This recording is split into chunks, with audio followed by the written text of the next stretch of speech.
Cela fait désormais 100 jours que la Russie a commencé son invasion de l'Ukraine. Aujourd'hui, près de 20% du territoire a été conquis par Moscou, selon le président ukrainien Volodymyr Zelensky. Si les troupes russes se concentrent sur l'est du pays, elles ont aussi avancé dans le sud, le long des mers Noires et d'Azov. Une guerre qui a également fait plus de 6 millions d'exilés et 8 millions de déplacés internes en Ukraine. Des évacuations qui se poursuivent, comme ici à Sloviansk, ville de l'est du pays, privée d'eau et d'électricité. Une centaine de personnes a quitté la ville jeudi et les autres sont appelées à suivre. Mardi, une frappe aérienne avait fait 3 morts et 6 blessés.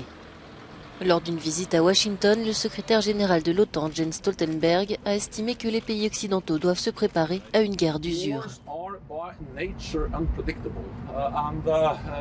Les guerres sont par nature imprévisibles et nous devons donc simplement être préparés pour le long terme.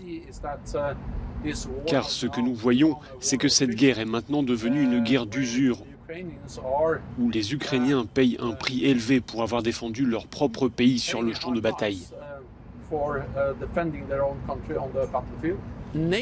La responsabilité de l'OTAN est d'aider et de soutenir l'Ukraine à faire respecter son droit à l'autodéfense. Dans le même temps, l'OTAN a également la responsabilité d'empêcher que cette guerre ne s'intensifie pour devenir une guerre à part entière entre la Russie et l'OTAN.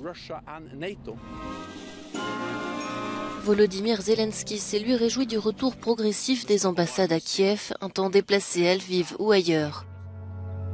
Il a appelé les ambassadeurs à continuer de soutenir l'Ukraine en lui fournissant les armes nécessaires à sa défense.